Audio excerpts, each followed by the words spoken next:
Daniel 5-7, Belshazzar, king of Babylon and descendant of Nebuchadnezzar, had a party and brought out the gold and silver vessels Nebuchadnezzar had brought from Jerusalem.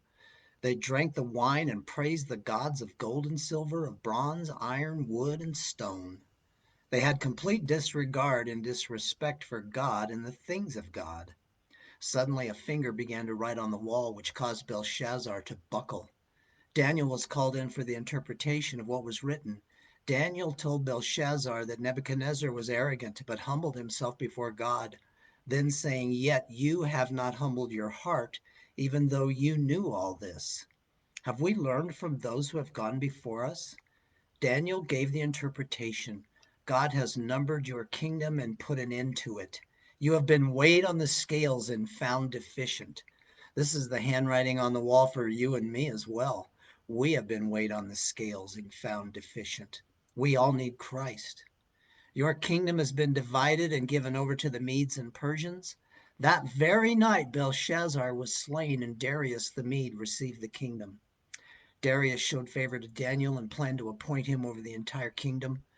The commissioners and satraps were jealous and sought a way to accuse Daniel. They convinced Darius to sign an injunction that if anyone worshipped any other gods besides Darius, they were to be thrown to the lions. They knew of Daniel's commitment to his God, and sure enough, Daniel continued to worship God, kneeling before him 3 times a day. Daniel was thrown into the lion's den. The king was distressed by this and fasted all night. He ran to the lion's den the next morning, crying, "Daniel, servant of the living God, has your God, whom you constantly serve, been able to deliver you from the lions?" Daniel answered, "O king, live forever. My God sent his angel and shut the lions' mouths, and they have not harmed me." The king gave orders, and those who accused Daniel were thrown into the lion's den, and the lions crushed all their bones. Wow. Darius made a decree: men are to fear and tremble before the God of Daniel, for he is the living God and enduring forever. And his kingdom is one which will not be destroyed, and his dominion will be forever. God brings glory to his own name through faithful servants who refuse to compromise. The Lord had visited Daniel with visions and dreams, and they are recorded next, giving us a peek at the future. They reveal the power and dominion of Babylon, then Medo-Persia, then Greece under Alexander the Great, and finally Rome. Rome fell apart but lived on in a divided status, Europe. It will be revived in the last days under Antichrist, and he will speak out against the Most High and will wear down the saints of the Highest One. He will intend to make alterations in times and in law. See, Satan wants to be God, so he's going to have his own law. He will remove the sacrifices and demand to be worshiped as God. And they will be given into his hand for 3.5 years. After Antichrist convinces Israel of a deceptive peace agreement, he will turn on them. But note what happens.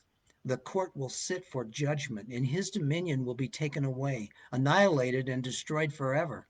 Then the sovereignty, the dominion, and the greatness of the kingdoms under the whole heaven will be given to the people of the saints of the Highest One. His kingdom will be an everlasting kingdom, and all the dominions will serve and obey him.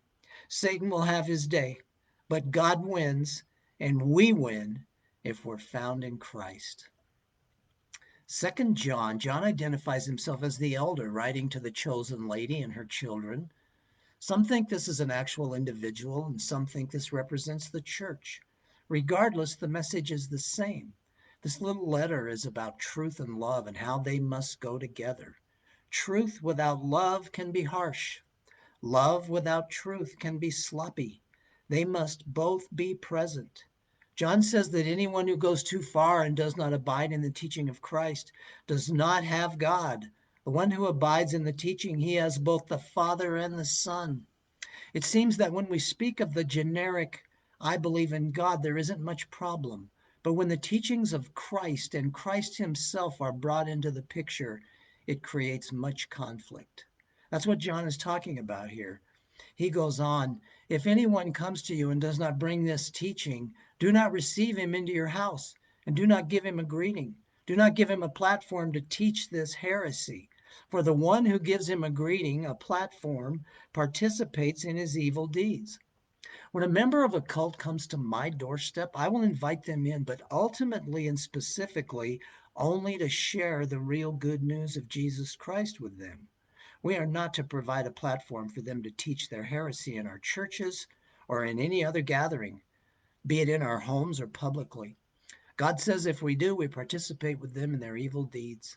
The spirit of the day says to tolerate everything and get along with everybody.